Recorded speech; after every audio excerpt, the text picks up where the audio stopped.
This is the Horse Radio Network. This is episode 101 of Horse Tip Daily, a different horse tip, a different equine topic, a different equestrian expert every day. Horse Tip Daily brings the world of equine knowledge to you one day at a time. This tip is sponsored by Equestrian Collections. For all of your holiday shopping needs, visit equestriancollections.com. Enjoy today's tip.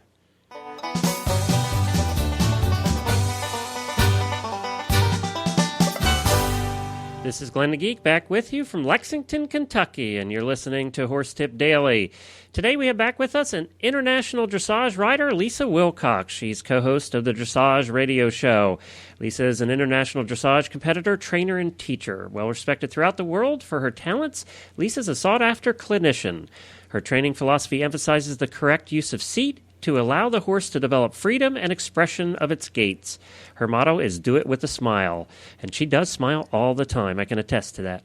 This tip is taken from episode 28 of the Dressage Radio Show. If you would like to hear the whole show, please take a listen at dressageradio.com. Lisa and co-host Chris Stafford had a very fascinating conversation about the seat, actually, and I think you'll enjoy it. It's a little longer than we normally do, but I think it was such a good conversation that you'll enjoy it. Before we get to them, they'll be here right after we talk a little bit about our friends at Equestrian Collections and that fun time of year when it's holiday shopping time. Equestrian Collections has all you will need for your holiday shopping for your horse friends and family. Stop over to equestriancollections.com, and right on their homepage you're going to see a multitude of links for shopping for gifts. And they have thousands of gift ideas for that horse lover in your life. Stop on over there. You'll find the gift you want and need for your horse-loving friends and family at a price you can afford. Just go to equestriancollections.com. Well, Lisa, we talked last week, last time you were on, we really got into the techniques, and you and I know we share a lot of common ground here when it comes to the basics of classical dressage. So we wanted just a little bit to build on that conversation we were having about the independent seat and the importance of developing an independent seat. Yeah. And someone was asking me the other day, well, what is an independent seat? Yes, well, that's a good question, isn't it? I think we should start there. Do you want to go ahead with that one? Good idea. Yes, I will. I'd love to. You know, an independent seat is, you know, when I'm talking to riders, I say you carry your hands, the horse carries his head. We don't carry their heads. And in order to do that, you have to have balance, strength through your core, which is going to be one of the things I talk about in my training tip of the week, but strength through your core to balance yourself independent of the reins. You know, look, Mom, no hands. Remember those days? You rode your bike down the street and your mom was mortified. You finally had balance not to use the handlebars. And if there's one thing I try to,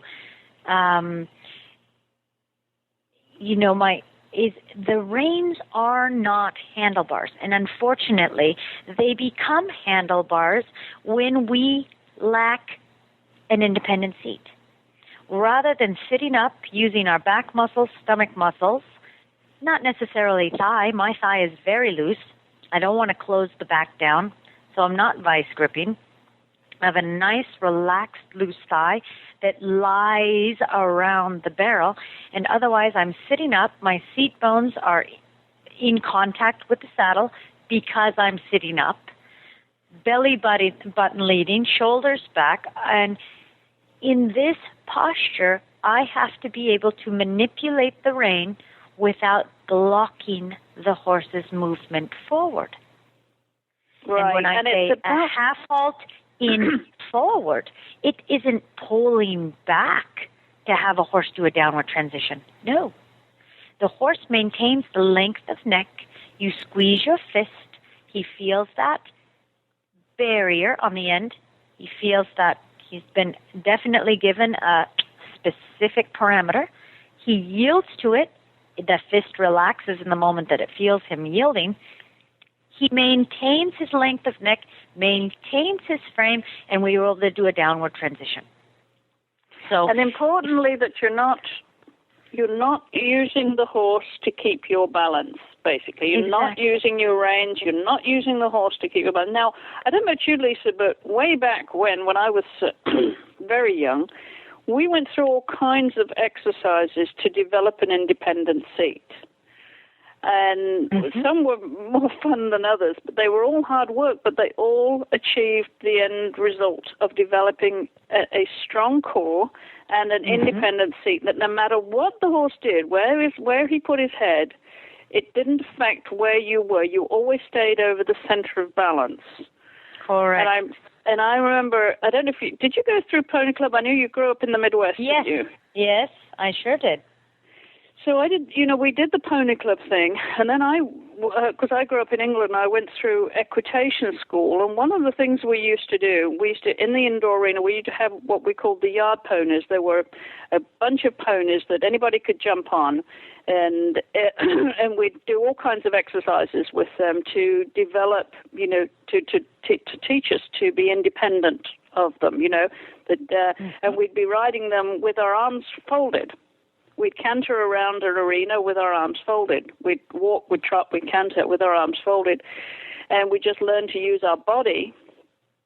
And we'd often ride them with a head collar and reins attached to the head collar, so you were never interfering with them. Exactly, which the head collar meaning a halter, correct? Yes, correct. Yes. British translation. Yeah, British. Thank you. I love it. And the other thing we did, which was really neat, and at the time I thought it was crazy, but I can see the benefit of it, and it really did help you develop an independent seat. We would have a line of 6 cavalettes on one side of the arena. This was all indoors, so, if we got bucked off or we lost our balance, it didn't matter too much. And we would start with the head collar and the reins on the head collar and the saddle. There'd be a group of us, maybe 6 or 8 of us in the class, in that lesson, and we'd start by just trotting down the line of cavalettes and circling around and trotting down the line of cavalettes. And now the first time we went down that line, we had to pull one stirrup iron off at the leather at the top and then drop it. And when we cleared the cavalettes, we'd then as we took it off, as we were going over the cavalettes, we'd take it off. Oh. And we'd drop it off all in a pile at the end, and then we'd come around again, and we had to take the other one off while we were down in the middle of those 6 cavalettes. Wow. And drop that off. And then the next time we came round, we had to unhook the girth, undo the girth. And then the next time we came round, we had to slide in front and pull the saddle out from behind us and drop it in the pile at the end. Wow. And then if you were in the center of the saddle or center of the horse, etc., and had your balance, the saddle stayed square. Exactly. Wow. And then we take the saddle off. And then the next time we came round with our arms folded as we went down that cavalettes, and we had to do that a few times. At this point, bareback. With your hands folded. With our arms folded. We would do this, and with ponies, they would get into a trot and then to a canter. And then, ponies being ponies, as soon as they got down up over the last cavalettes, they'd come back to a trot. So you'd have to kick them and come around again. But that was just an example of teaching us to be independent, that we never touched that pony's mouth. We never used him for balance, that we could do all these things. That you could coordinate your body to do all these different things without losing your balance. Yes. And I'll tell you, that's an amazing, we were basically bareback with our quarter horse thoroughbreds.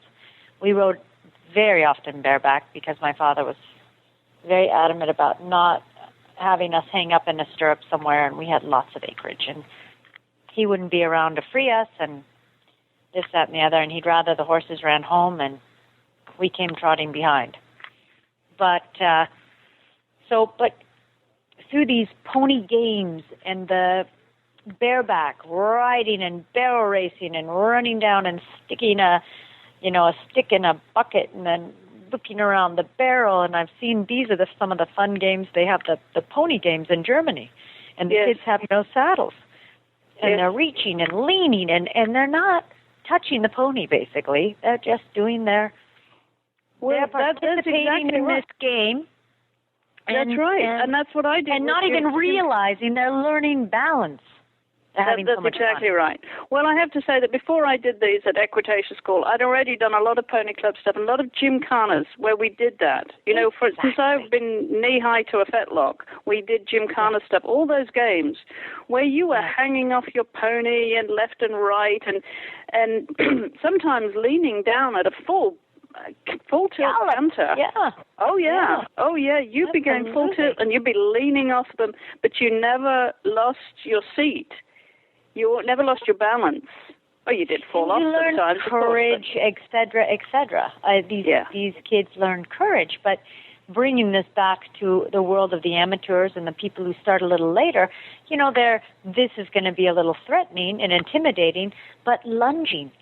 Going back to being lunged in the saddle and having good horses that, you know, allow a rider to feel the movement, give a leg aid without holding on, sitting up there, being able to sit the trot, sit the canter, finding the strength to fit to sit the swing of the back. That's all part of it. Yes, and I think you're right, and I think importantly, and a lot of our listeners are of that adult amateur group who have not had the benefit like you and I had of pony club and learning to do things on a pony, which is a lot easier to fall off and, you know, get back on again. And it is somewhat intimidating for them. I know a lot of people, and I'm sure you do, have lots of people that have never ever ridden bareback. No, exactly. And wouldn't know what that feels like. But I think our message to everyone has to be that if you have the opportunity to get into maybe a round pen or an enclosed space and get on the end of a lunge line and feel what that's like to ride bareback and learn to be independent of any artificial aids or even a bridle or a saddle, it's a wonderful way to develop and strengthen your core muscles and develop an independent seat. And that segues very nicely into your training tip of the week, doesn't it, Lisa? Well, I hope you enjoyed that conversation between Chris and Lisa. This will actually be continued tomorrow, where Lisa will do the related tip that she discussed there at the end. So tune in tomorrow to hear the rest of the story, as Paul Harvey would say. Well, you can hear that whole episode with Chris and Lisa at episode 28 at dressageradio.com.